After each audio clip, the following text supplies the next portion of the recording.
Honour, अदालत के सामने अब तक मैंने जितने भी सबूत पेश किए हैं उनके जरिए सिर्फ एक ही बात साबित होती है, रूपा देवी का खूनी राजा है, उनका कातिल राजा है, सिर्फ राजा। इसलिए मेरी अदालत से दरख्वास्त है कि मुजरिम राजा को कड़ी से कड़ी सजा दी जाए। That's all your honour. सरकारी वकील के जरिए पेश किए गए तमाम सबूतों और दलीलों के बुनियाद पर अदालत इस नतीजे पर पहुंची है कि रूपा देवी का कत्ल मुजरिम राजा ने ही किया है। लिहाजा अदालत जेर दफा 302 ताज़ीराते हिंद मुजरिम राजा को। ठहरिए योर ऑनर, इस केस के सिलसिले में मुझे आपसे कुछ कहना है। योर ऑनर, मदाखलत के लिए मैं माफी चाहता हूं और अदालत के सामने एक ऐसे आदमी को पेश करने की इजाजत चाहता हूं जिसके बयान से इस फैसले का रुख बदल सकता है। Order, order.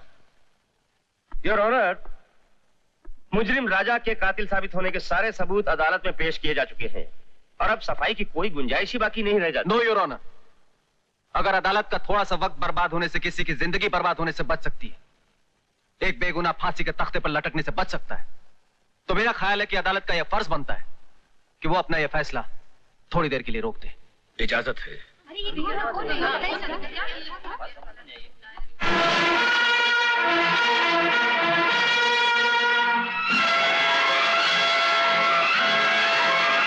मेरा नाम देवी है, वही देवी जिसे आज से बरसों पहले उसके सौतेले बाप ने घर से बाहर निकाल दिया था ताकि वो उसकी मां की जायदाद हड़प सके। वही देवी जिसे वक्त और हालात ने आज देवा बना दिया है। तुम गीता के बेटे हो? हाँ, मैं गीता मां का बेटा हूं और उसी गीता मां पे जुल्म करने वाला आज इंसाफ की कुर्सी में बैठा है और वो आप है जज साहब। और आज किस्मत का फैसला देखिए जज साहब, उसी गीता मां का बेटा आज इस कटहरे में खड़ा है अदालत के मुजरिम बनकर। राजा, मेरा बेटा। मत कहो अपनी गंदी जबान से मुझे बेटा। तुम्हारा बेटा तो उसी दिन मर गया था जब उसने जेल की सलाखों के पीछे जन्म लिया था। तुम्हारा बेटा तो उसी दिन मर गया था जब उसकी बेगुनाह मां इसी अदालत में चीख चीख कर कह रही थी कि मैं बेकसूर हूं और उसे खींचकर बंद कर दिया गया। तो आज ये पत्थर मोम कैसे बन गया? अरे इंसाफ का चोगा पहनकर बेइंसाफी करने वाले शैतान, आज मैं तुमसे कहता हूं कि यह खून मैंने नहीं किया, लेकिन तेरे सारे सबूत, तेरे सारे गवाह मेरे खिलाफ हैं।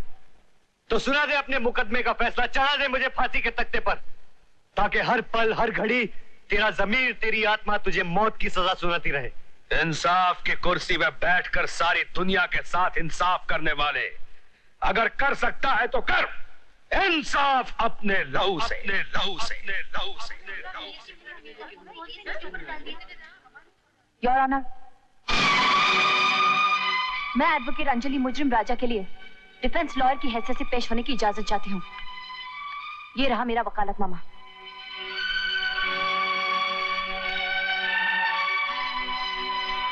You can proceed. Your honour, mister Devi के बयान ने इस केस को एक नया मोड़ दे दिया है। मुलजिम राजा आपका अपना बेटा है, आपका अपना खून है, इसलिए आपको इस केस का फैसला करने का कोई हक नहीं है।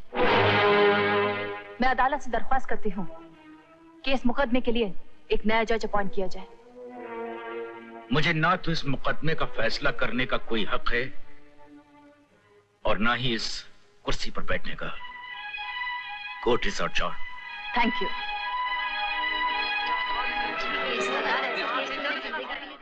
गुंजाइश है योर ऑनर, इसमें राजा की जरूर कोई मजबूरी रही होगी जिसकी वजह से वो अपना जुर्म कबूल करने के लिए मजबूर हो गया। योर ऑनर, हुआ ऐसा था कि जिस वक्त रूपा देवी का खून हुआ उस वक्त बंगले के अंदर एक ऐसा चश्मदीद गवाह मौजूद था जिसने अपनी आंखों से देखा कि जिस वक्त राजा बंगले के अंदर दाखिल हुआ खूनी अपना काम करके फरार हो चुका था। अगर ऐसा कोई गवाह मौजूद है तो मेरी फाजिल वकील उसे अदालत में पेश क्यों नहीं करती? मैं हूं वो चश्मदीद गवाह जिसने अपनी आंखों से खूनी को खून करते हुए देखा है योर ऑनर। तो आप बताइए ये खून किसने किया है? जरूर बताऊंगी योर ऑनर, लेकिन मेरी अदालत से दरख्वास्त है कि मुझे 10 मिनट की मोहलत दी जाए। मुझे यकीन है कि खूनी खुद अपने आप को कानून के हवाले कर देगा। अदालत आपको वक्त देती है।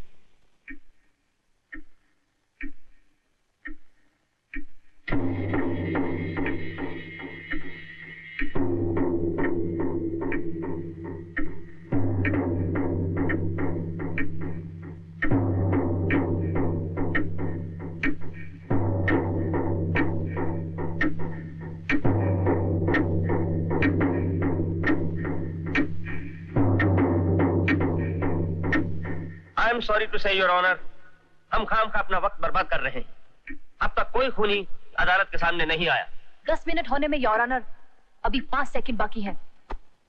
4, 3, 2, 1 और ये रहा आपका मुजरिम।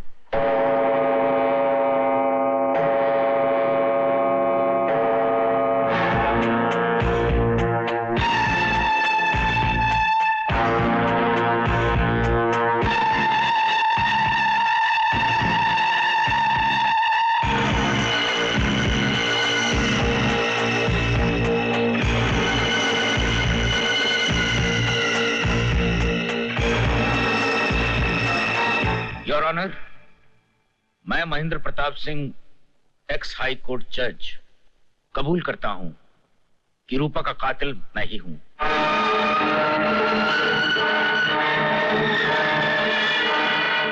मैंने ही रूपा का कत्ल किया। मिस्टर महेंद्र प्रताप, ये बयान आप अपने होशो हवास में दे रहे हैं? होशो हवास?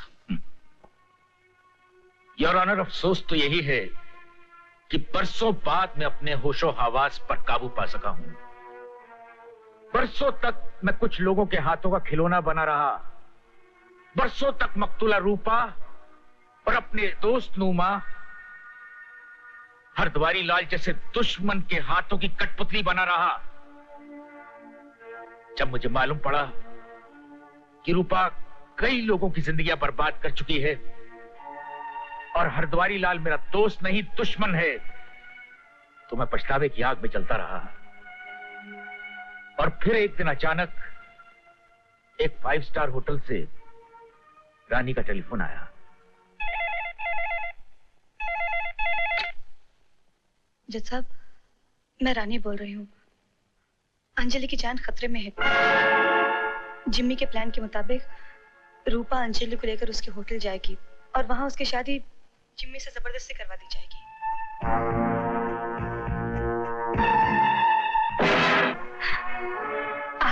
जहरीली नागिन, बरसों से तू मेरे खानदान को डसती आई है, लेकिन आज जो जहर तेरे दिमाग में भरा है, मैं सब जान गया हूं। इससे पहले कि तू मेरी बेटी को डसे, मैं तेरा सर हमेशा हमेशा के लिए कुचल कर रख दूंगा।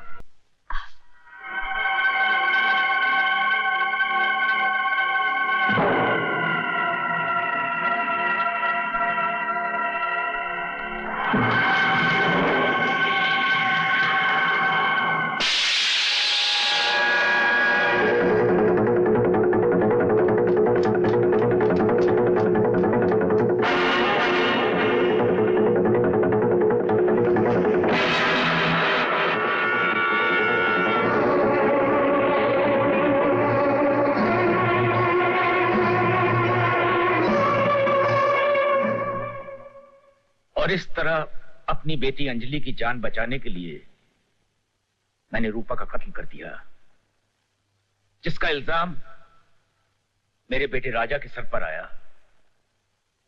मैं तो मुजरिम हूं ही, कोई भी सजा भुगतने को तैयार हूं योर ऑनर, पर मुझे मुजरिम बनाने के पीछे हरद्वारी लाल और जिम्मी का हाथ है।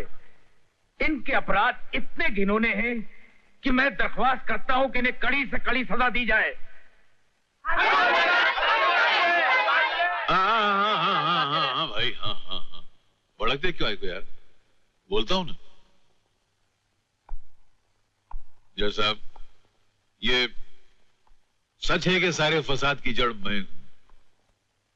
दरअसल क्या है कि बरसों पहले मैं सड़क के किनारे बैठकर टायर के पंक्चर बनाया करता था और लोगों की जिंदगियां पंक्चर कर दिया करता था, लोगों के घर बर्बाद कर दिया करता था। और मुकद्दर की बात देखिए, आज तकदीर के नोकीले किले ने मेरी जिंदगी बर्बाद करके पंक्चर करके रख दी। ये जितने भी मुकदमे यहां चल रहे हैं, इन सब के पीछे मेरा हाथ है। हर कत्ल के पीछे मेरा हाथ है, और मेरे साथ ये जो रंगील बान वाला है जो बेटा बैठा है, उसका सबसे बड़ा हाथ है। हम दोनों को सख्त से सख्त सजा दी जाए, फांसी से बढ़कर कोई सजा हो तो वो दे दीजिए। हरद्वारी लाल और उसके बेटे जिमी को गिरफ्तार कर लिया जाए। जिमी को गिरफ्तार करना इतना आसान नहीं है।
राजा, शायद मैंने दुनिया में इसलिए जन्म लिया कि तुम्हें इंसाफ दिला सकूं, लेकिन कभी कभी इंसाफ स्याही की जगह